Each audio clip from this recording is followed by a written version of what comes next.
Hi, you have joined me and tuned in to Martha Davis Alexander Through the Looking Glass with Martha, where we take a dive and look inside through the looking glass. Love Alice in Wonderland. Sometime I'll talk about that. Today, we are talking about how forgiveness sets you free. So, interestingly enough, I have examples from just yesterday. I have a deal with my husband that anything that I purchase or anything that I do that's, a big ticket, like in the thousands, that I talk to him about before I commit to it. Well, yesterday I didn't do that. I committed to a relatively large sum of money. And then told him right before he was going to bed, I'm serious. How do you compound one thing with another? I just, sometimes I want to smack myself up the side of my head. Why would I tell him right before he's going to bed when it's going to stress him out? And when he's going to be so disappointed. So this morning, I decided that I would send a formal ask for forgiveness. I'd already asked him for forgiveness and said, I'm sorry. And that I would make it up, that I would do something to fix it. So I called where I had put a deposit down and said, I didn't do this the right way. I need to talk to my husband. And they refunded the money so that we could look into it, which I thought was really nice because really it was my fault. So it was easier for him to say, of course, I forgive you. And it's easier for us to be on, the same page. What about when someone doesn't even acknowledge what they've done, or they don't know what they've done, or they're not going to ask you for you to forgive them? That's when it's really hard. That's when it means the most. That's when the freedom really, really comes. So a couple of, for instances, from my childhood. Obviously my mom left. If you don't know the story, I'll give it in like a little blurb. When I was 7, beautiful, beautiful, beautiful life, idyllic situation. I had 3 older brothers. We had large families that came over and hung with us, and we spent holidays and whatever together. It was amazing. And of course, we had dogs, and I was in Iowa, so we had horses too. At least on my uncle's farm, we had horses. And one day, in the 60s, not like now, not like the millennials or like Gen Z, even Gen X. Baby boomers, we roamed, man. Even at 7 and 8, we were out the door right after breakfast and we were gone. And we came home later and our parents couldn't get a hold of us. They didn't know where we were. We were with friends. We were up trees. We were doing whatever we do. It was complete freedom. I came home and everything had changed in my house. The energy had changed. And I walked in and to find that my mom and 2 of my older brothers had moved out, that my parents were getting divorced. So I went from complete and total freedom of being a kid and having fun to not. Well, there are a couple of things in there that I need to work on forgiveness, right? I had to do some real work on that first. And this just came up recently in my mind, because I was talking about how awesome it was before and how it sucked after, and how I was out having fun while all these changes happened. I had to really face the fact that I blamed myself, that I was having fun. I didn't blame myself for the divorce, but if I have fun, if I'm doing something and it's fun, then I am setting myself up for a huge fall. And not fall like the leaves behind me, but fall as in I am setting myself up for huge disappointments. So I had to this week really work on forgiving myself for being a kid and being free and enjoying myself on a day that something so fundamentally messed up was going on and I didn't know it. It wasn't my fault. And that has stayed with me a long time. I don't want to hold on to that. I want to release that. I want to let that go because I want to have fun. I want to have fun. The other thing, of course, I needed to forgive my mom for leaving, right? For abandoning me. Now that was a much tougher one. And here's what I'm going to tell you. Ultimately, my mom could not face her actions. She couldn't. We went to therapy and she'd curl into a ball and cry. So therapy didn't really work for the two of us together because really I couldn't say anything without making her cry. And I was fairly nice. Back in that day, I was kind of sweet. Unless you're talking to my brothers, in which case then I might not have been. But I digress. So I couldn't get, there wasn't a satisfaction of I own this, of the other person saying, I own this. It was wrong. I regret it. Please forgive me. And I love you, right? The way I handled it with my husband today was, I love you. I am sorry. I messed up. Please forgive me. And thank you. That is not, my mom had this huge wall up. And that happens often also. I practiced family law for a really long time.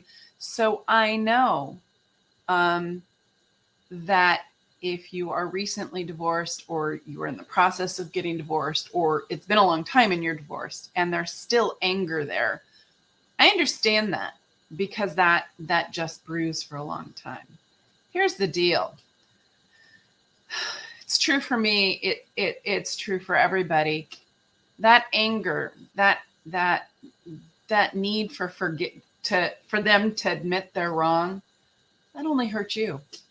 That's our energy. That's the stuff we store inside us. That's the stuff that leaks out, that attracts more negative stuff to us, that doesn't free us, that keeps us in this little cage of the past.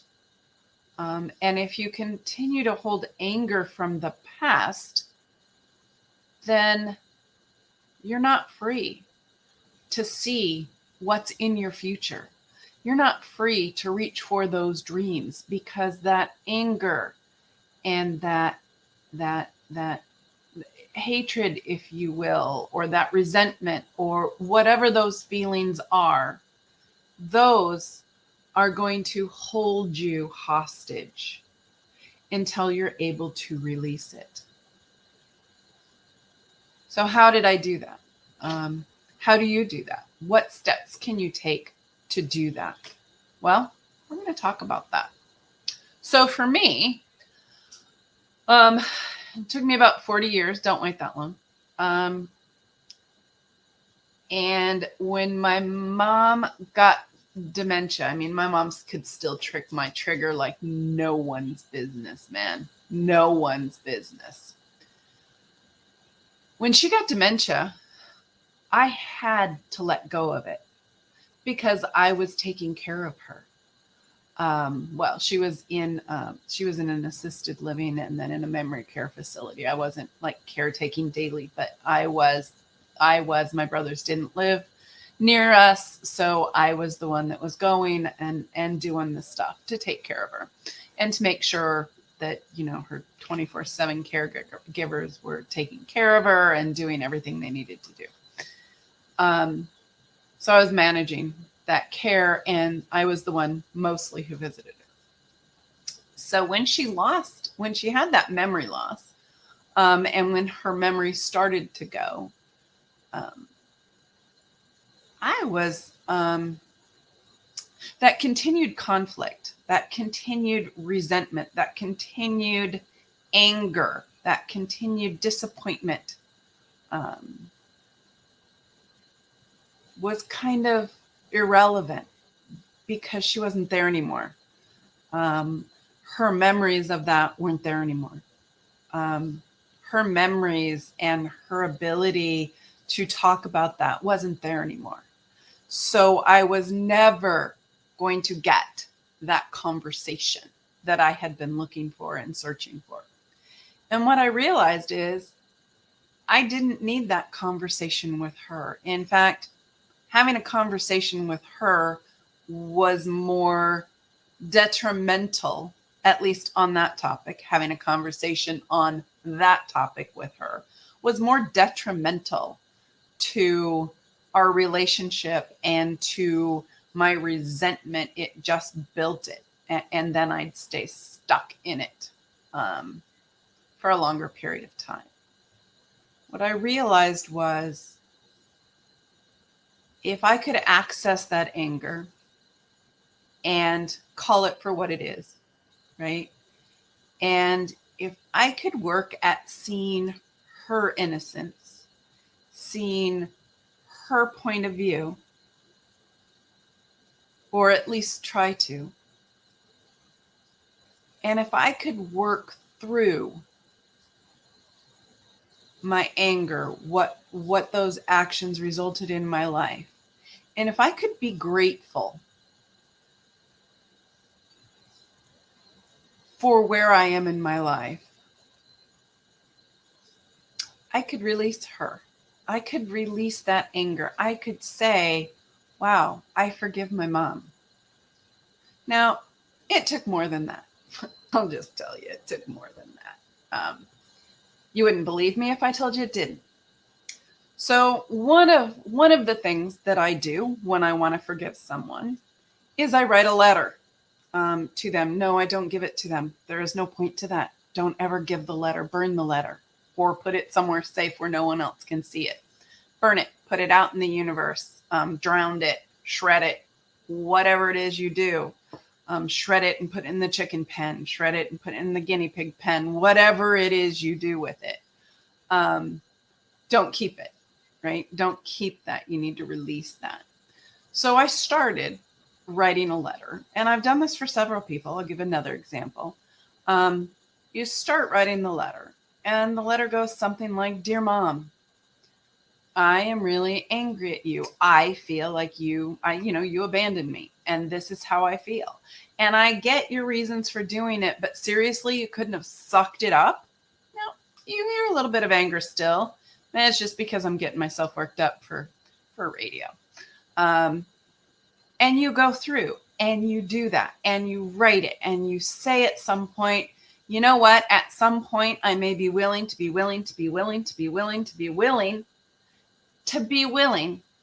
maybe someday forgive you. And then you keep going with what that meant for you. You try and throw in some things that are positive at some point when you can about that person. And I really liked how you made me feel really special on my birthday, even when you didn't have money. She had this huge manzanita tree branch, just a manzanita branch. And she would wrap things up and she'd tie a ribbon around it. Like she'd take bobby pins and she'd wrap like 20 of them up. You can buy 100 for what, $1. She'd wrap 20 up and she'd put it up there. So it looked like there were hundreds of gifts on the tree. And it was just the experience of having the birthday tree and opening things. And I really appreciated that she went to that effort of doing that, right? So there are things that I, of course, appreciate about her. And I could spread those in to a lot of that. There are a lot of things she did that I appreciated. She took me when I was in high school to get facials once a month. There are a lot of things that I truly appreciated about my mom. There are some things that I didn't appreciate. And again, releasing that anger. So as I'm writing the letter, I'm putting things in. Yeah, I do appreciate this about you. I see this good quality in you. And I appreciate how you handled this. And I'm still really, really angry. And this is how I feel now, having written all this out. This is where I am now. And this is where the anger is now. This is the level of my anger now. And I'm willing to maybe forgive you. And then you go through it until naturally you write, and I forgive you. So for me, I had an issue with one of my aunts once, and I was really upset. I as an adult, I was beside myself, and I wrote a letter to her, and it took 3 pages for me to say. And as you're writing, it's not about thinking about what you're writing. It's about you start and you let a stream of consciousness out. You let those feelings come out to write on paper. It's a stream of consciousness. And if you don't know what to write, say, "Dear so-and-so, I don't even know what to write about you because I feel," and then start. And don't think about it. Let it go. Know that you want to put in things that are positive. Know that you want to talk about being willing to forgive. And then at the end of it, that energy is out and that forgiveness is done. And you can say out loud, "Wow, so Mom, I love you. I am sorry for my part of that, for my part of our relationship that wasn't so great. Please forgive me. I forgive you and I love you." Doesn't have to be an "I love you" at the end of it, right? If it's an ex-husband or an ex-wife, it may not be "I love you." It may be, "I support you in having a great relationship with our children," or whatever it is, right? Whatever it is that you want. "I hope you have a happy life." Or "I loved you once. I hope now you find whatever it is that whatever that is." So I will tell you that from my point of view, my parents never forgave each other for whatever was going on, which created my whole business. And they were stuck, and I mean stuck, in that dislike, in that resentment, in that bitterness, in that place of unforgiveness for almost 60 years.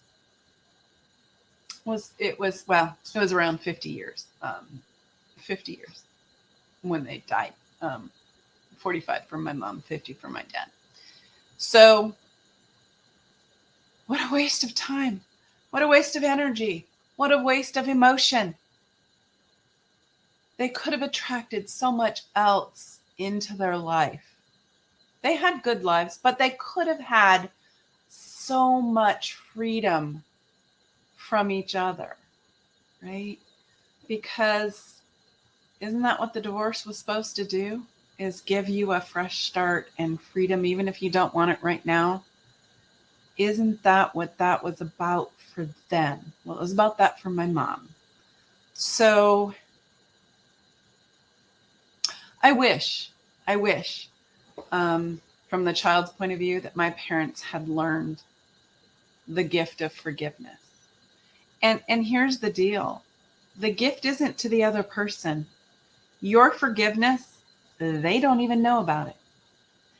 The gift is to yourself. Because when you hold on to all of that, you're a prisoner of it. You are in a cage of anger and resentment and disappointment, and it colors your life. colors your choices. It colors your dreams. It colors your thoughts. It filters, right? When there's that much anger and resentment, it filters everything. So if you can start, and it may be 20 letters before you're done. It may be 20 pages. It may take a long time. You may have to meditate on it and say, geez, if you believe in God or a supreme being, right? Please help me with this. Please give me the willingness or the power to forgive. Say, I want to forgive. I want to get rid of this. I don't know how. Or I want to, help me be willing. And it may take 20 letters before you can write, I might be willing to do that. And yet when you're done, you're free. You have released what has held you hostage for however long it's held you. For me, it was like 40 years before I forgave my mom, maybe 35. And that was a lot. It colored all of our interactions. It colored how, when I saw her call or when I was dealing with something, it colored those moments until I could let it go. And that's a shame. So if you have anger and resentment for your parents, it's a great thing to release, let go of. We'll talk about seeing their innocence. So have you ever looked at a baby and said, I hate that child? No, you can't do that. You can't look at a picture of a baby and have any anger or animosity or thoughts about that child. You just can't do it. We are hardwired to want to protect and care for infants, kittens, dogs, puppies, whatever. That's why we like little things, right? We are hardwired. And one of the things that I have found is really helpful in forgiveness is to look at a picture of that person as a child and imagine them at that age as a baby and that innocence. And that's true for if you're forgiving yourself as well, right? Right? Babies aren't intentional with their actions. And see that innocence in yourself, in the others. See that picture of that person and go, wow, they were darn cute. It's hard to hold that anger. I can't be angry at that child, right? That baby. That helps you see that at some point they're innocent. Now, I'll grant you, I have seen a lot of stuff as a family law attorney. I don't practice that now. I am now a certified life coach, and I help people get past these humps because I found those were the sticking points for my clients. It was not helpful for my clients to be stuck in this. And I have huge stories. I'm going to tell you a story. No names, of course. I represented the wife. The husband was the husband was the other party. And he was full of anger and resentment. And he was like we had a picture of him at the reception's desk saying, you know what, if he comes in and he's angry and his attorney's not with him, call security. That's how volatile he was. And it just so happened one night, he came in right after the receptionist left. They must have just missed each other in the elevators.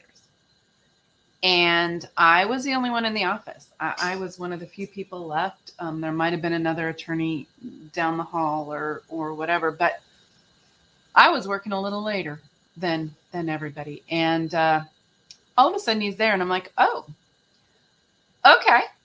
Hi, Hi, what can I do for you? And he started in, he was very, very angry. And I said, how can I help you with this? And his response is, I just need you to say that she was wrong. She caused the divorce. That was pretty easy. Yeah, she had an affair. California, everywhere is a no-fault divorce, so it doesn't really matter whether she had or hadn't. I wasn't admitting something that hadn't already been admitted. I said, yeah, given. And he said, really? You're willing to say that? I'm like, of course. It's a fact. And he said, okay. And the anger just all went out of him. All he needed was someone to say, yeah, you're right. That is what happened. Thankfully for my safety, that actually is what happened. And I could say that without violating anything. And the anger went out of him. And that was it for him. That was how he moved on to a different place in his life. It didn't make the divorce that much easier, but his amped up feelings were released. Sometimes that's what it takes, is just seeing someone's innocence, being able to say, they didn't act intentionally. So my mom, when she left my dad, it was not an intentional moment. And we're going to come back to this in just a second. This is Martha Davis Alexander with Through the Looking Glass with Martha. And we're talking about how forgiveness sets you free.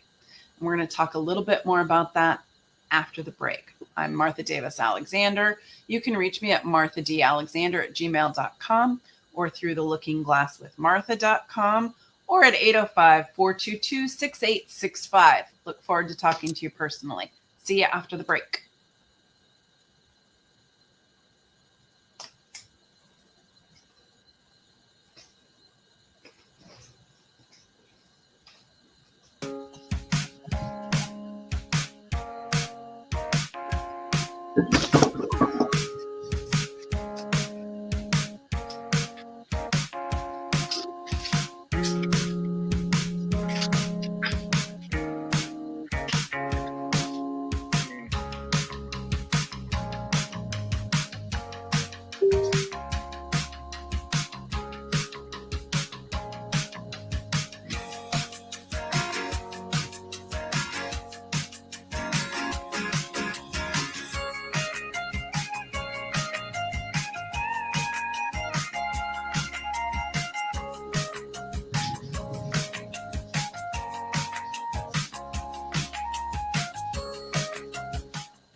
Hi, everybody. I am back. I am Martha Davis Alexander, recovering attorney and certified fearless living trainer. And this is Through the Looking Glass with Martha. That is also the name of my business. Through the Looking Glass with Martha.com is my website. And tonight we are talking about forgiveness setting you free. So I kind of got distracted because right as we went to break, I picked up my water, took a sip of it, and then when I put it down, spilled it all over my computer and my keypad. So there you go. While we were on break, if you can still see me during break, I was cleaning up the spill of water and I kind of lost my train. So we're going to go back to forgiveness, seeing someone's innocence. There you go. Seeing someone's innocence.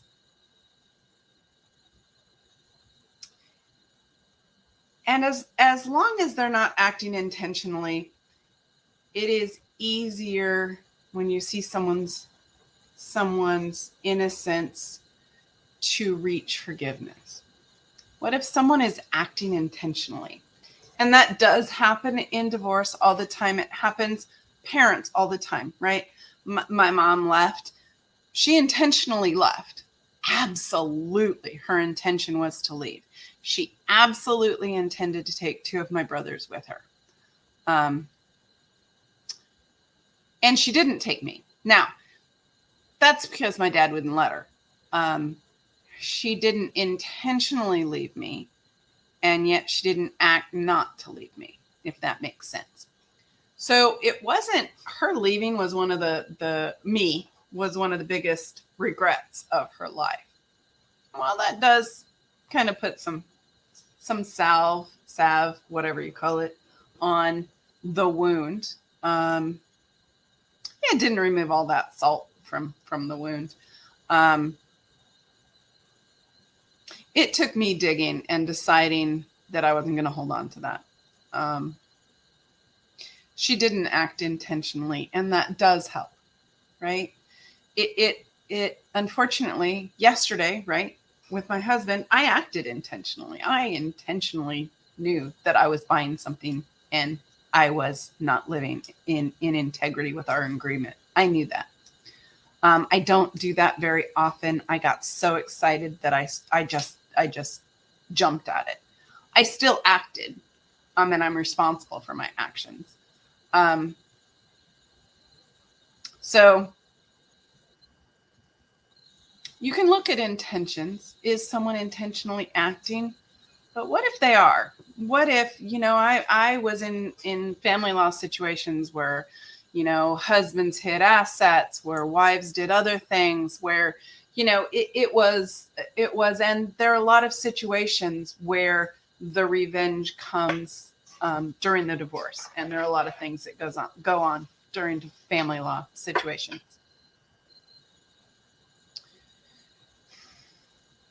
Who does it hurt? Revenge for revenge. Who does that hurt? Well, it really doesn't hurt the other person as much as you think. It hurts the person acting. It hurts the kids, if you have kids.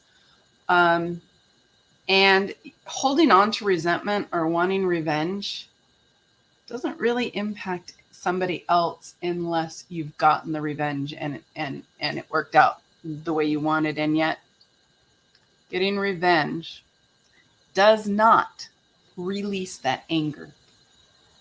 It just compounds it, right? So I'm angry. I plan a big thing. I do the big thing, and the anger's still there. And now I've compounded it with some guilt for doing something that I know was wrong. Even if that's only in the darkest recesses of my mind. That's on me. That's not on anyone else. So does it make sense? If there are people out there and you have questions, give me a question in the chat. I'm hoping this makes sense and that you can see you don't ever need to confront anyone. You don't have to ask for forgiveness. They don't have to ask for forgiveness. And in fact, if someone really wants to hurt you, the chances are they're never going to ask for forgiveness.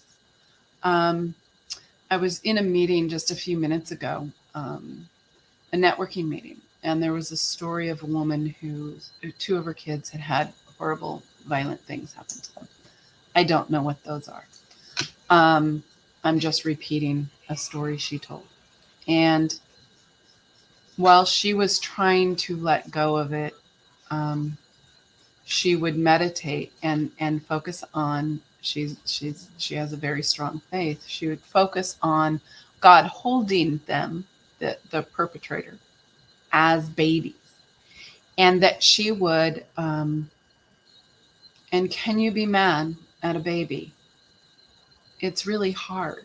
And she would let the baby play with her finger. And as she visualized and as she did that, it became easier and easier for her to let it go. They'd acted intentionally and they were horrible human beings. And yet, her being angry and holding on to that and not forgiving them was holding her playing small and holding her in this really negative place of anger and bitterness and resentment and sorrow. And it wasn't until she was able to release that she was able to be free enough to reach for her dreams and for joy again. So if you're holding on to anger, here are the steps. I'm just going to summarize. Here are the steps. Be aware of your anger. I'm angry and I have not forgiven them. And here's what the anger and the resentment is causing. Here's why I'm angry and resentful. Here's why they were wrong. And this isn't something you're going to confront them with. It doesn't matter. It just doesn't matter. The confrontation does not help anything. So unless you're married and it's your partner, and then, you got to talk it out. So it doesn't happen again. If you're getting divorced, try and just forgive. See their innocence. See them as a child. See them, if you're religious, as a child of God, even if they aren't. See them as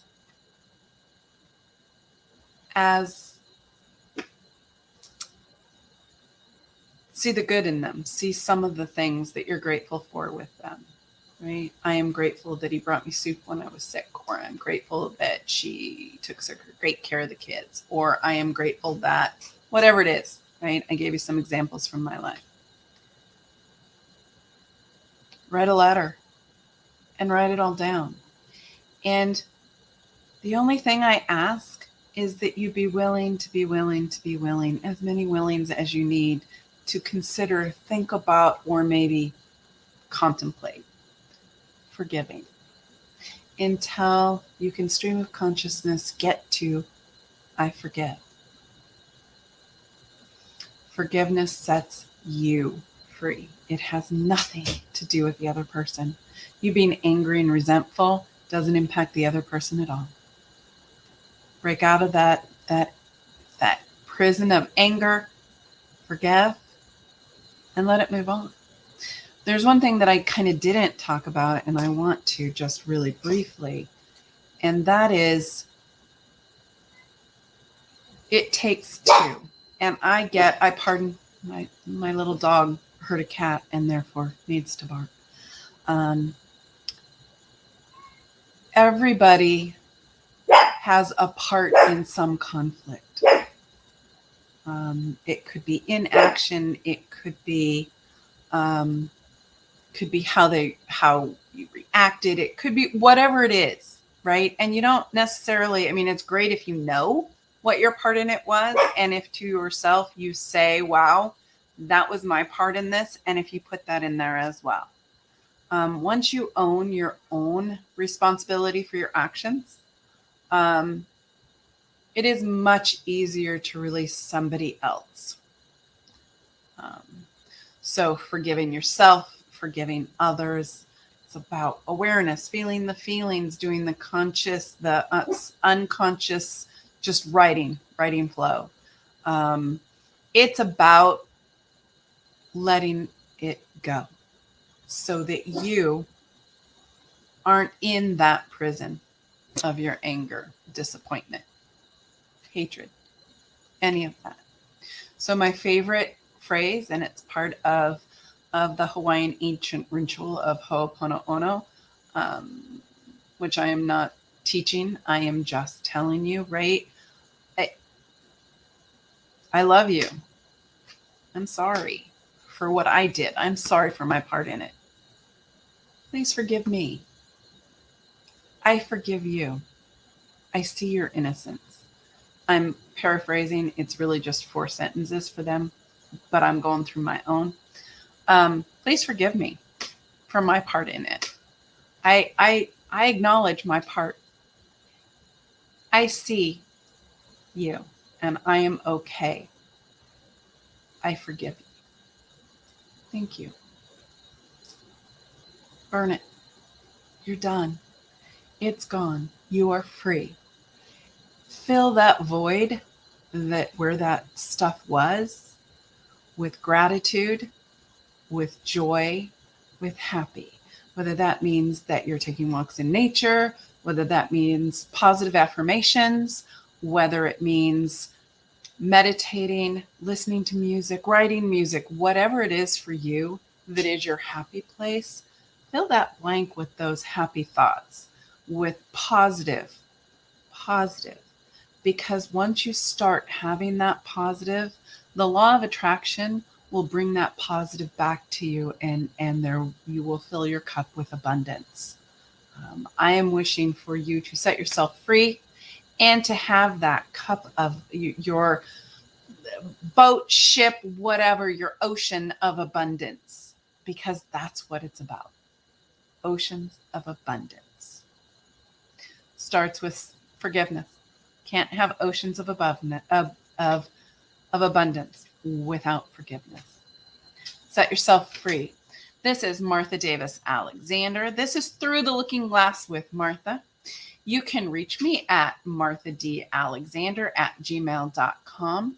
My phone number is area code 805-422-6865. And it is Through the Looking Glass with Martha.com. Check it out. And I would love to hear from you. I would love to hear your thoughts. Email me, call me. Happy to chat.